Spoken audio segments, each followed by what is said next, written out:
ഇവിടെ നമ്മൾ ബാത്റൂമിലേക്ക് കയറി വരുമ്പോൾ വെറ്റ് ഏരിയ ഡ്രൈ ഏരിയ ആക്കിയിട്ട് നമ്മൾ ചെയ്യുന്നത്. ഇവിടെ ഫസ്റ്റ് ഡോർ ഓപ്പൺ ചെയ്ത സമയത്ത് നമുക്ക് നേരെ കാണുന്നത് വാഷ് ബേസിനാണ്. ഇവിടെ ഗ്ലാസും വരും.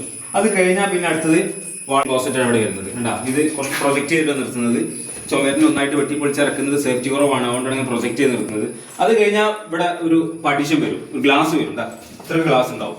അപ്പൊ ഇതിലൂടെയാണ് പാസിങ് വരിക. ഇതിനുള്ളിൽ കയറി കഴിഞ്ഞാൽ നമ്മളിവിടെ എന്ത് ചെയ്തിട്ടുണ്ട്, ഇവിടെ കുറച്ച് 2 ഇഞ്ച് താത്തിയിട്ടുണ്ട് ഇവിടെ കോൺക്രീറ്റ് ചെയ്യാം.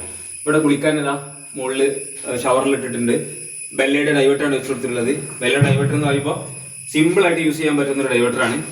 അതിന്റെ നോബാണിത്. എന്താ നോബാണിത്. ഇതിങ്ങനെ ലെഫ്റ്റ് സൈഡിലേക്ക് തിരിക്കുന്നതിനനുസരിച്ച് ഇങ്ങനെ ഷവറിൽ ഇങ്ങനെ ചൂടുവെള്ളം വന്നുകൊണ്ടിരിക്കും. അങ്ങനെ വെള്ളം ചൂട് ഇങ്ങനെ കൂടിക്കൊണ്ടേയിരിക്കും. അവിടെ നിന്ന് റൈറ്റ് സൈഡിലേക്ക് ടാപ്പ് ഉണ്ടാവും. ഇതിങ്ങനെ തിരിക്കുന്നതിനനുസരിച്ച് ടാപ്പിലൂടെ ചൂടുവെള്ളം കൂടിക്കൊണ്ടിരിക്കും. അപ്പോൾ വളരെ സിമ്പിൾ ആയിട്ട് യൂസ് ചെയ്യാൻ കഴിയുന്ന ഒരു ഡൈവേർട്ടറാണ്.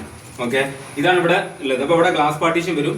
ഇവിടെ ഇത് ചൂടാക്കിയിട്ടോ തണുപ്പിച്ചിട്ടോ ഒക്കെ കുളിക്കാൻ പറ്റുന്ന ഒരു ഏരിയയാണ് ഇവിടെ ഇരിക്കുന്നത്. ചെറിയ ബാത്റൂം ആണെങ്കിലും കുറഞ്ഞ സ്ഥലത്ത് കൃത്യമായി പ്ലാൻ ചെയ്തുകൊണ്ടാണ് നമ്മളിവിടെ പ്ലംബിംഗ് ചെയ്തിട്ടുള്ളത്.